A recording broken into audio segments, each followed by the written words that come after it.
Welcome to Good Morning Hospitality, your one-stop shop for the latest news, noteworthy trends, and thought-provoking discussions across the industry. From hotels to short-term rentals to all things travel and hospitality, you'll find each episode equips you with the information that you need to start your week. Join us on Good Morning Hospitality every Wednesday, wherever you get your podcasts.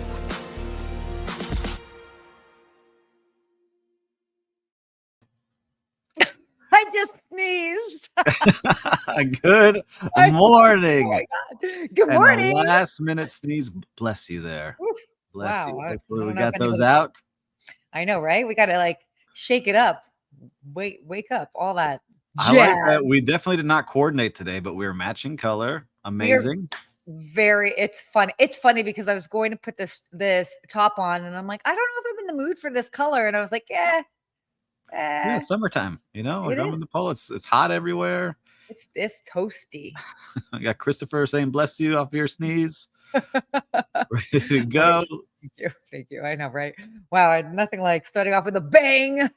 Oh my gosh.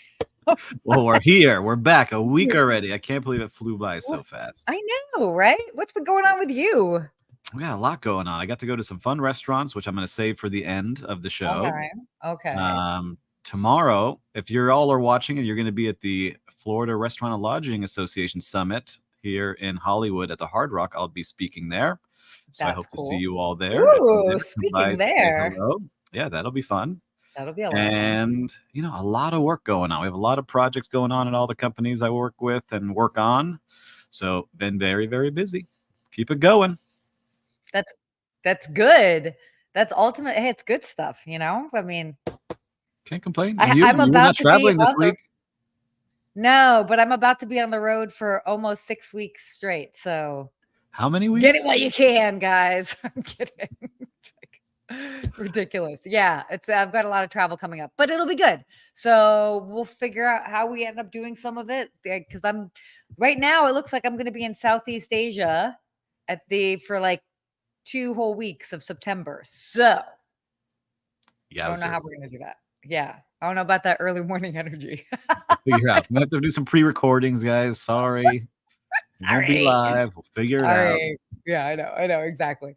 But it's all good. All good stuff. We're coming out of I can't believe it's September in 2 weeks. Oh. I know, it's crazy. And school starts for a lot of people this week. Yeah. I saw all the people going back to school. Everyone got their last minute trips in. Mm-hmm. So my kids go back to school starting tomorrow. So it's a lot of prep work. A lot of prep work. It is the season. Well, you down for us to go ahead and start talking about some topics here? I think we definitely should. I think that was a pretty good banter. We had some sneezing, some school talk. I think we're good. Sneezing to cool. Oh God, I'm so bad. Okay. Cool. Well, let's go ahead and talk about what's going on in Las Vegas. There are some privacy concerns that are happening at a Las Vegas hotel, which is interesting. But I love it in this particular article. They're talking about, politics have come to America's playground in Las Vegas. So basically, some guests that are staying at World Resort and Casino say that they're being unfairly targeted the property because they are attending a hackers convention. A hackers convention. Yep. Talk to me about this. This is insane. Well, I was seeing that is a convention about what they're able to do. And so they're sharing all the cutting edge hacker technology and how to prevent things and what is capable of. And I actually have a friend that is there working the event. And they're saying what they're hearing is very scary. Like all the privacy we think we might have does not exist. Everything is on all the time. And it's just scary. Yeah. We don't think about it. We have microphones and cameras in all of our pockets that can be accessed anywhere. I got these Meta glasses now that got camera and speakers on. So, I just realized we're being tracked at all times. And so I'm okay with that because I'm not doing anything wrong. Right. So, but they're just saying it's very scary to see what's out there and how we're all being watched and what it can be accessed and all the information about us. So, that's what he heard there. But what's happening there is that Las Vegas we talked about that story where they got hacked and their hotels were down. They had to go offline. So hotels are freaked out, especially the one that's hosting it. So they're going into rooms to inspect. And so they're coming in with a list, according to one guest, looking for random cables, USB sticks. Like, that's not what you're looking for, but they're going into rooms according to that one guest. That's what they're doing. Yeah. I love that they're doing daily room checks. Yeah, they're cleaning your rooms. Yeah, exactly. And of course, if there's anything suspicious, that's going to be reported. But the same would be is like if there's anything unusual in any sense. What was it? One time when I was working, they finally, I guess it kind of like they didn't have rooms. They didn't have housekeeping for a couple days, and then we ended up figuring out that they were making fake credit cards in the hotel room. If we would have been able to access the room, we would have seen the whole setup. But it took like a week, and like a bunch of crazy, shady stuff ended up happening. But case in point, you know. So which of our friends out here watching works in Vegas or has worked in Vegas? I know. I'm curious to hear what you think about this. But the quote from the guest, it's kind of an invasion of privacy, guest Chandler Emhoff said. They're stereotyping us as criminals because we're here for a hacker convention. I mean, look, you don't necessarily have to be a criminal because you're going to a hacker convention. But I mean, also, if you're going to a hacker convention and you're in that industry because you are trying to prevent hacks from happening, shouldn't you be more sensitive and understanding to the property that is trying to prevent any hacks from happening that just experience that? Mm-hmm. I'm just saying. I'm just saying. Whatever. It's okay. It's all right. But we need the good hackers, right? That's like in the movies back in the 90s, right? Wasn't that a movie with Sandra Bullock? You have the good hackers and the bad hackers. We need these to be the good hackers. Oh my gosh. Which hacker movie was there? Oh no, I love it. No, but I mean it's interesting and it's a valid point. But I also think that's something that properties take into consideration depending on who. It's happening more and more where people are getting held hostage. Like we talked about it, right? Yeah. There's a hotel here in Miami Beach. They got their whole thing frozen and they had to pay a certain ransom to get it back. They decided to shut down everything, start from scratch, build everything up, and their property was down for a week. And that cost millions of dollars of time and energy, and your team is stressed out. It's just a lot. And so hopefully we can learn some things from it. They're doing their best to protect the hotel in a way they think is best done, but I guess these guests just don't appreciate it. No, they don't. But it's definitely interesting for sure. So let us know if your hotel has ever hosted any interesting conventions and if you guys had to do anything differently. Who knows? All right. I like this one that Lou said. Frank Abagnale spoke to our Rotary Club last week about all this. He was the guy that was in the movie Catch Me If You Can. I like that movie. Did he warn you guys on any of this stuff? Because he's someone who's done a lot and learned a lot. You can save it for later. We'll catch up with you. Yeah, he definitely. They've never heard of Do Not Disturb. Thank you. Security says to go in. There's too many cables in that room. Oh my gosh. Oh, your USB port. Anyway, yeah, it's ridiculous. But yeah, of course, they can totally do Not Disturb. Actually, random question, and also for everybody listening. Cables. I have some cables here. Oh my God. Do you put on your Do Not Disturb when you're at a hotel? Everybody listening, do you put on your Do Not Disturb when you're at a hotel or do you not? I personally do not. I like them to come and clean my room. I also make sure, I mean, I don't have anything in there, generally speaking, that they would want. I mean, I'm sure, but I'm like, no, come clean my room. Are you a Do Not Disturb person? At night, but I found too, if you put that on the door, like there's some teenagers in some of these hotels that like to bang on those doors that have the thing on there, the knock and run. That's happened to me the last 2 hotels I've been in. So now I'm not putting it on the door, but double. Oh no, I never put it on the door because my whole thing is it's like if it's not on the door, if you put it on the door, it's like telling whoever's walking down the hallway that you're there. Yeah, so I stopped. And so I didn't know that. Now it happened. I don't put it on the door anymore, but double lock for sure. Do not disturb at night, but during the day, unless I'm working or something. No, come on in. You got to think like a nuisance. Come on. I'm kidding. You're the troublemaker. I have the trouble. I'm the one that's going and banging on people's doors. Can you imagine? No. All right. Shifting gears, talking about hotel sustainability. 5,000 hotels worldwide have adopted the WTTC's Hotel Sustainability Basics Initiative. So the World Travel and Tourism Council, which is the WTTC, they have a Hotel Sustainability Basics program. And they've reached this big milestone. More than 5,000 properties around 80 countries have joined the initiative to become more sustainable. I love this, and I actually worked I worked with this company SGS, but it's an independent verification program that's supervised by Green Key as well as SGS, and they offer a 12-step criteria for hotels, basically of any size, to help them reduce their carbon emissions, energy, water consumption, even improve waste management, all of that. It's great. I actually went, I don't know if you went to the site. I went to the site to just see like, ooh, how can you find out? But you can go to their site. They will actually send you like a document of things that you can kind of start working on. So I don't know if you got to take a look at that, but I think that's kind of cool. It was very cool. And some of the 12 criteria that there's on there is, some of the basics like measuring and reducing energy use and water use. But they also have linen reuse programs, green cleaning, vegetarian options, which you don't think of as being, a sustainable product, but that's great. Yeah. No plastic straws or stirrers, no single-use plastic water bottles, and no bulk amenity dispensers. Community benefits, so helping your community in a way, like donating clothes or helping do food drives, things like that. And just reduce inequality. So some things that you don't usually think about when you're thinking about sustainability. But I love that they're pushing that and have over 5,000 hotels. It's awesome to see. It's awesome. Because when you walk around hotels, you think about it, right? And most of us listening and watching have worked in hotels. You walk around, especially in the kitchens or in food and beverage, you see how much waste there is. Yeah. And it can drive you crazy. So much waste. Also, to give you guys this even perspective, they actually lost this Hotel Sustainability Basics program in January. Okay. By March, they had 1,700 members. By May, it was 3,400. And they've actually grown this program to be available in multiple languages. So it just goes to show you that, I mean, now being over 5,000, people are sustainability minded.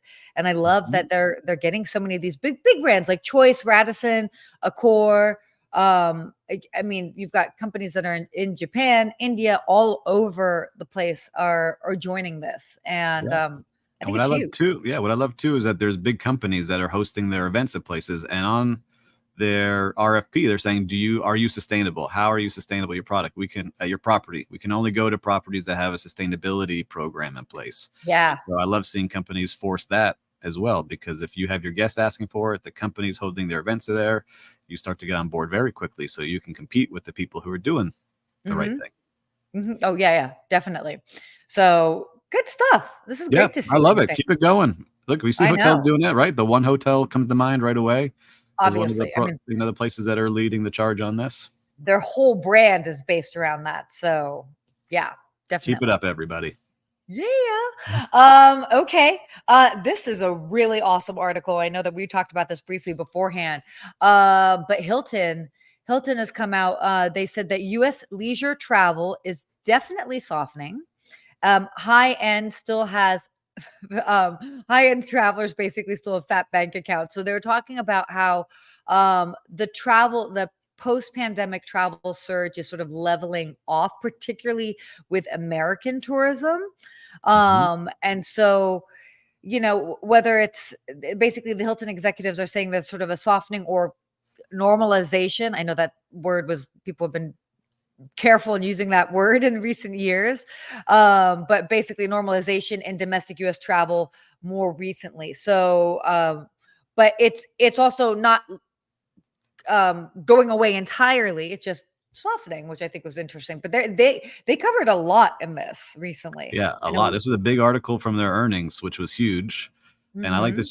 You mentioned normalization, and Christopher Nassetta, the CEO of Hilton, said the reason I use normalization is not to be cute, but for the full year, we are globally seeing growth in all segments. So we continue to grow, but it'll be very, very low in leisure transient, but positive, and a little bit higher on business transient. Then very, very strong for meetings and events. So people still want to get together. They still want to have those experiences together. Companies want to get together, trade shows. So that is good to see that continues to go for businesses. No, totally.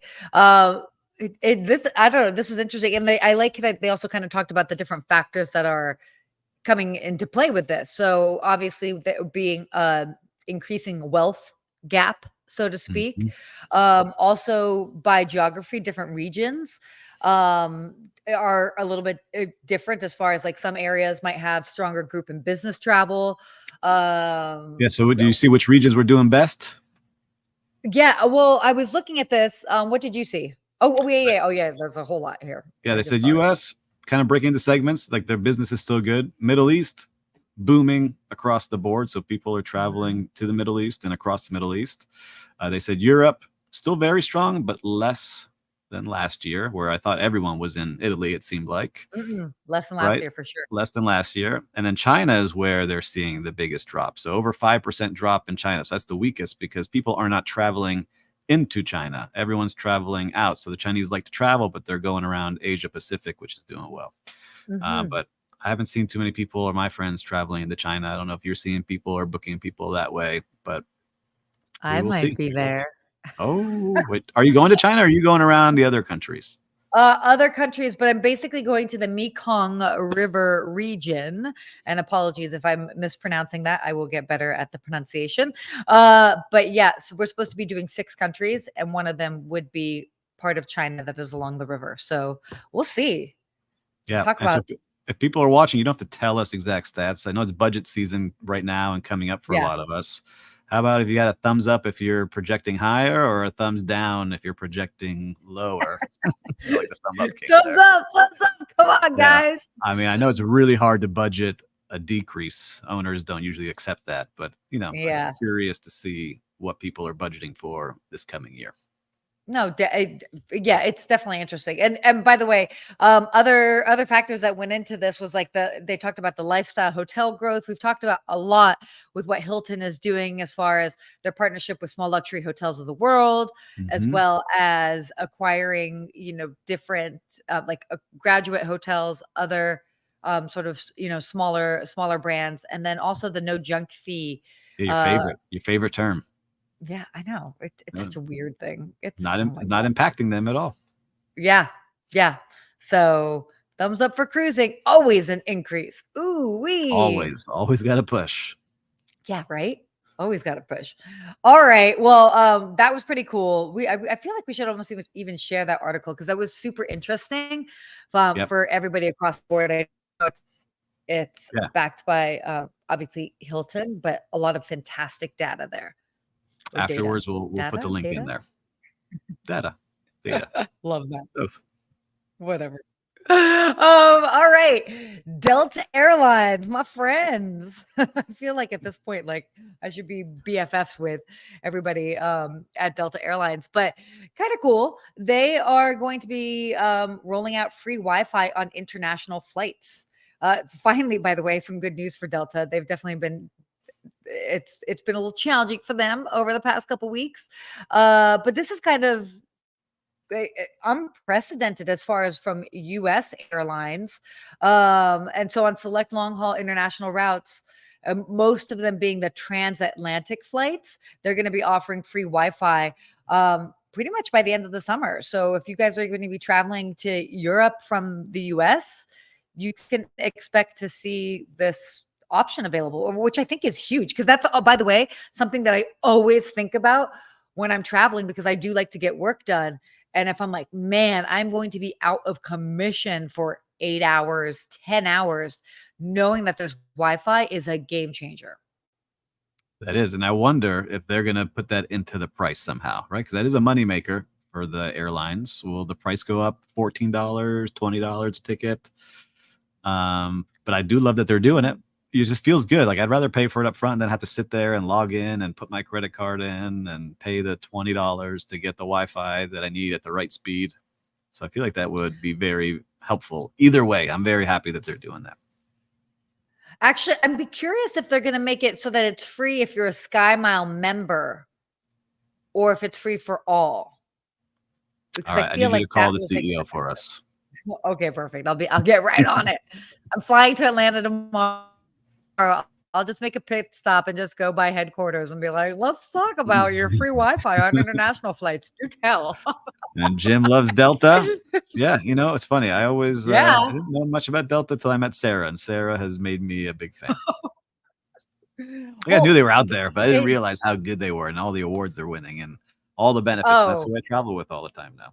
Yeah. Well, also it all depends on where they're flying out of. For like your home airport, Miami, they really don't have a strong representation all there, American, and it's American Airlines. Yeah, it's all American. So for you, like if I would ever move to Miami, everybody calm down.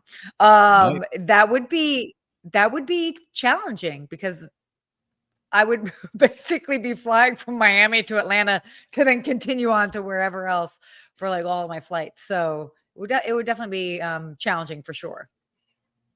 Yep. I got to book a trip to California and I'm looking at the airlines today. So I'll let you know which ones are flying out of Miami. Oh, let me know when you'll be here. Anyway, no, but I don't know. I think and I it's just so important to like be able to allow your travelers to have access to that Wi-Fi. So I'm really excited about this thing. So yeah, that's going to be awesome. And you're going to be going over for 6 weeks. So you'll be traveling across the ocean. You let us know if you get the free Wi-Fi. I'll let you know if I'm even on Delta, but story for another day. Mekong Airlines. Oh God, no. Anyway, so you guys know how TSA has those liquid limits on airlines, no more than 3 ounces, and basically they're saying that this rule that kind of came into effect. Do you remember when this happened? I mean, it was kind of a temporary thing 20 years ago. Obviously, in response to some terrorist attacks that were happening at the time, and they've continued it. And right now, there's basically been discussion that it's pretty much going to remain in place until 2040, just due to the large volume of passengers. And I mean, basically, what was it? Oh, they've got a scanner that's going to be able to detect liquids up to 2 liters, but that won't be implemented or available until 2040. So that's kind of you need 2,000 screening lanes at 430 airports need to have this. So they still have a long way to go to implement this special scanner to see if it's your water or if you have a liquid bomb, you're going to explode the plane. So listen, I guess that's part of flying now. I've gotten used to it. I'm still old enough to remember what it was like before, all of this. And look, I guess you could say there hasn't been any emergencies or hasn't been any terrorist stuff on the plane. So I guess it's working, right? There hasn't been. I remember there was like a whole thing like bombs in the shoes, and then and someone had an underwear bomb at one point, and there was like all these crazy things for like a year, and now that hasn't happened. So good job, TSA. But you're right. Like I go on trains, I go on other modes of transportations, and they're not doing all that stuff. So it's interesting to see how this will continue. Yeah, it is interesting. And yeah, I'd be curious if there really actually has been that much of a difference, or if it just is like what they're sharing. You know what I mean? Or do they actually catch more people? Like I'm sure they catch a lot of stuff. Like I'm sure there's like an Instagram or TikTok page of all the things being caught at TSA of weapons and crazy there stuff. definitely is. By the way, the TSA's actual Instagram is amazing. You should look at. I follow them. They are so funny. They share memes. They make jokes. Their comments back to people are really funny. So I'm getting on TSA. I'll be a follower. See, Antonio saying by the time it gets implemented, it will be obsolete. That is probably true as well. There you go, Antonio. Yep. Sounds about right. Sounds about right. TSA does have a tough job, so I appreciate all them. It's not them. They're just doing their job and following the rules in place and doing their best with so many people who are stressed and running around. So good job, guys. Yes. Good job. Thank you for keeping us safe up in the skies. All right. Let's talk about our real-time recap. What have you seen out there in the streets of hospitality? In the streets of Miami, the mean streets of Miami. I was going to say this. I'll set it up. I wrote an article about it. You can see it on the hospitalitymentor.com. I was kind of a hater on this restaurant called Casa Donna that just opened up not too long ago. It's a joint effort with Groot Hospitality and the Tao Group. And it's a beautiful Italian restaurant right in my neighborhood. But I was like, man, this is going to be another overhyped Italian restaurant. Prices seemed a little high, and I put it off. And then a friend invited me. He's like, no, you need to go. I've been there 4 times. You're going to like it. Come with us. Let's go have a good time. So we went, and I had a great time. The GM, I don't know if he knew me or not, but came over, said hello, introduced himself, had a nice small chit chat with them, really made a good connection, said this should be your neighborhood restaurant. You should be coming here more often. And now you know me, you can call me anytime, which is like a hard restaurant to get into. And so I thought that was really genuine, nice. And I came with kids, right? So a lot of times when you go to a hot restaurant like that, they put you in the corner. They don't want you even being seen.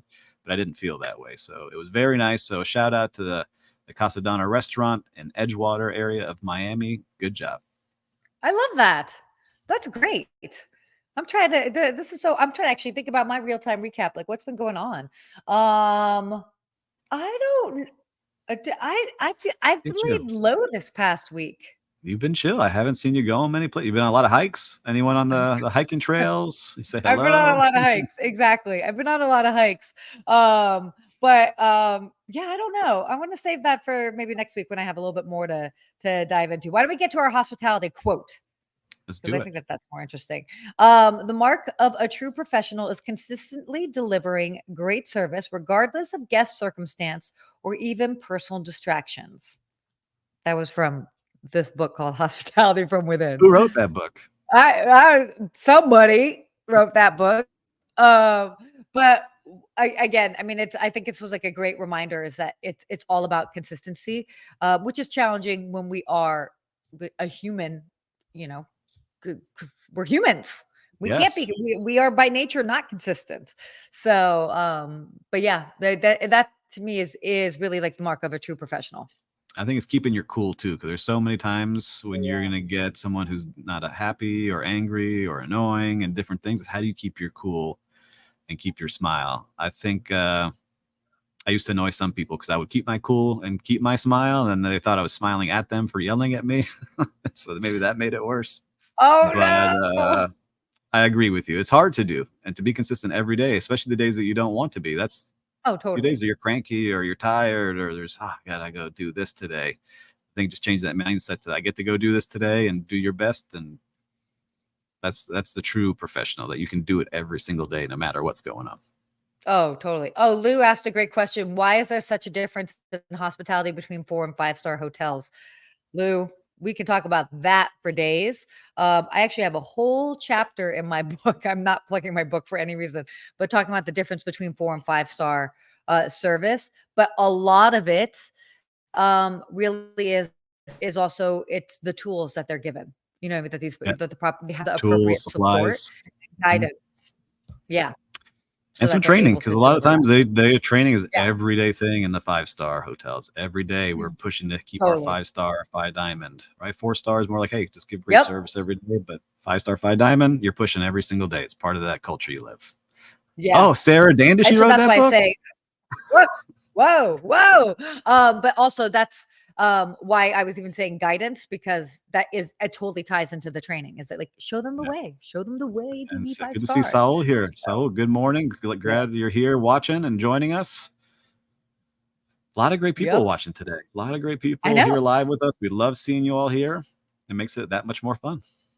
Exactly. Well, this is a great show. I know that we're wrapping up here right on the hour, half hour, a 30-minute mark. You kept us on point. We did. A good show today. Watch out for the hackers. Color coordinated. Watch out for the hackers. We're color coordinated. All the good stuff. But we'll share all the article links here. I saw in the comments. A great job to the team behind the scenes. And hey, we'll see you next week. See you guys next week.